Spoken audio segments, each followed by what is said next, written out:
Wayne Irvin Johnson of Irvin Guitars, and Pat asked me a while back about my guitar building a little bit, but really a question relative to when did I discover I'm actually an artist? And so I thought back about that because it has been an interesting journey. I would love to talk about how I got into guitar building and how much of a passion it is, how the guitars literally saved my life, playing since I was 6 years old. But a deep passion within also came to wanting to build a guitar. And it wasn't just a guitar. I had played some of the best guitars in the world in my mind growing up and into my adult life. And I wanted to build a world-class guitar, not just anyone. If I was going to do it, I wanted to build a guitar like something I really wanted, something that would inspire me and maybe also inspire others and build for others that really wanted the best guitar they could ever dream of having, owning, and playing. And that was what I wanted to do. I mean, it maybe sounds kind of lofty and high, but I didn't think about that part of it. I just thought I really wanted to do this really, really well.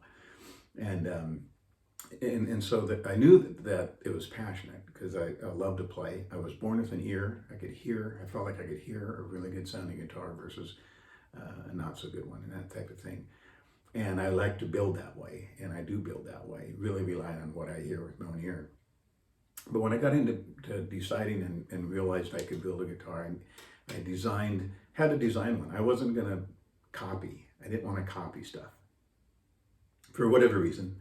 And not that that's a bad way to go in guitar building, but I didn't want to copy. So I wanted to design. So this is a sample of one of my guitars I built. So this is one of the body designs that I came up with. It was the first one that I came up with. It's called my small jumbo design.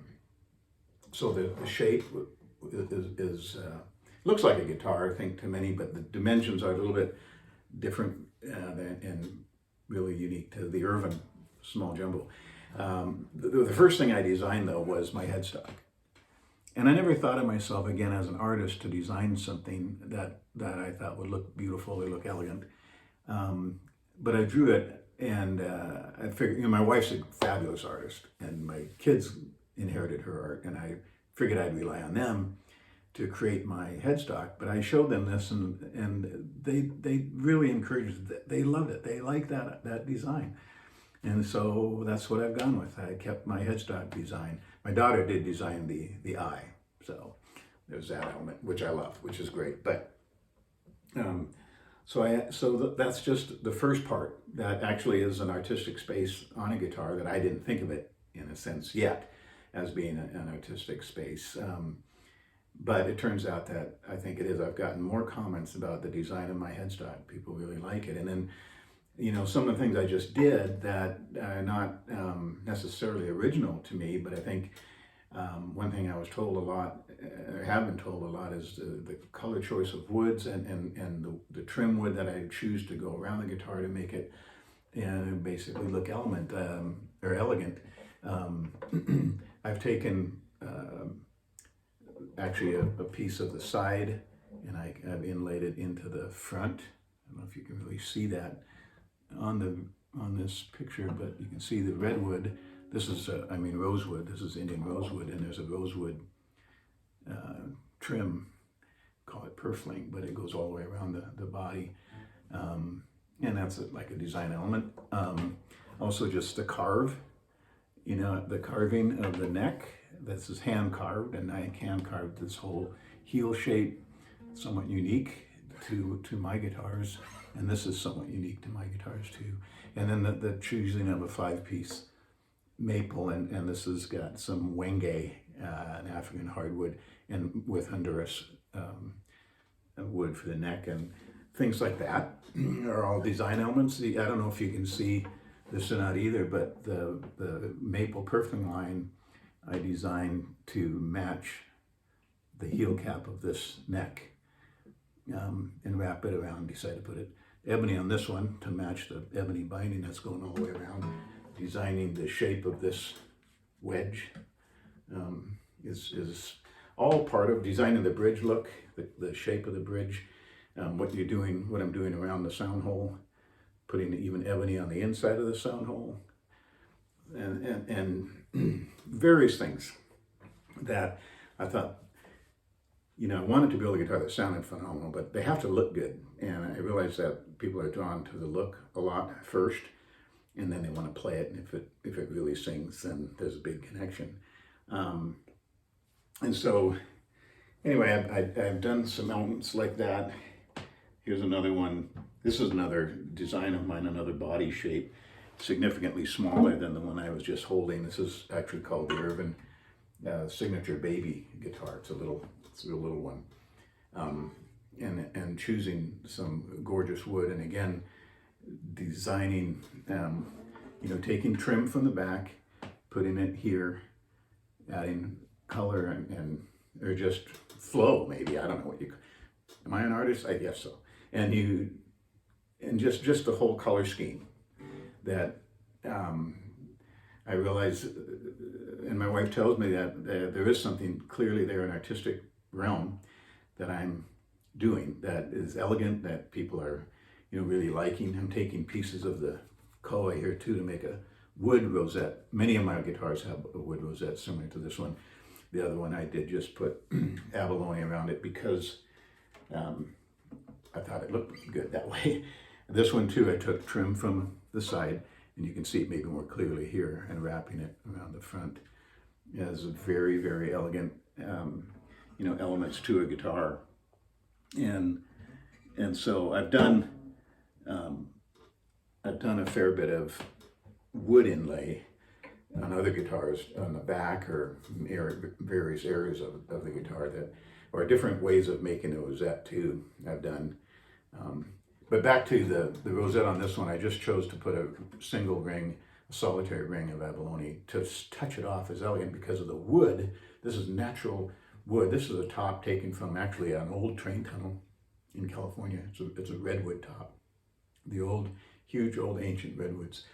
They think this top could be as much as 1,000 to 1,500 years old, but it was taken out of a tunnel. The tunnel was supported by these big redwood beams.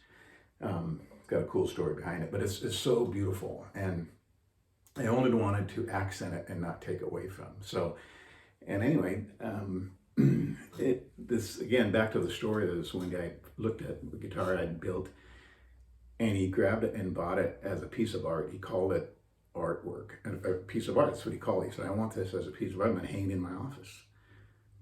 I said, "Okay, that's great." But I said, "Do you play?" He doesn't even play. He said, "No, I don't play. I'm inspired to learn by your craft," he said to me. But he said, "I love it. I really love the way this looks." And this one was a particular beautiful set of flamed maple, and I'd done koa binding, koa inlays all around it, different things like that. So, and that's when I think it started to hit me that, okay, there's an art to this as well as woodworking talent and an ear for music.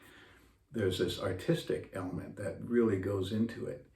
And I started looking around in my other guitar shows I go to and recognize, there's a bunch of artists in here that are adding incredible elements to their guitar that's very artistic.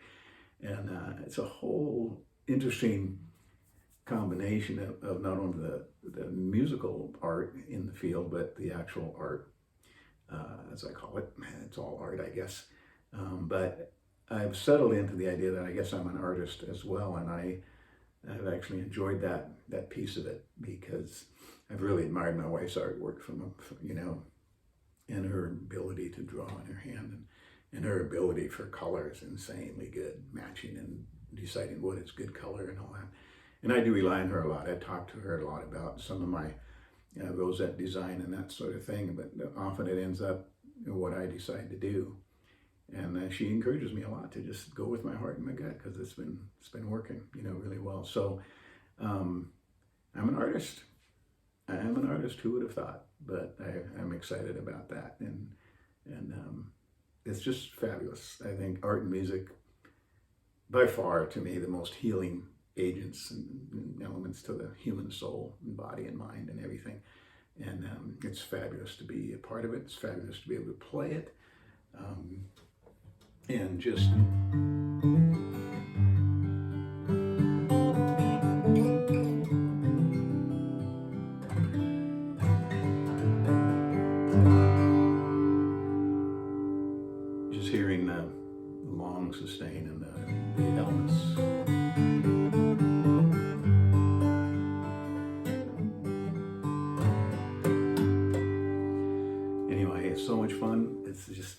it's just thrilling. And so if you're a passionate artist, man, hold true to what you love to do. And I think that makes it, it's not chasing money or chasing something else. It's just doing what's out of your soul, coming from what's deeply within the passion of your heart, and then ultimately really what in some ways I think created to actually do. And doing that is so incredibly rewarding. So anyway, thanks.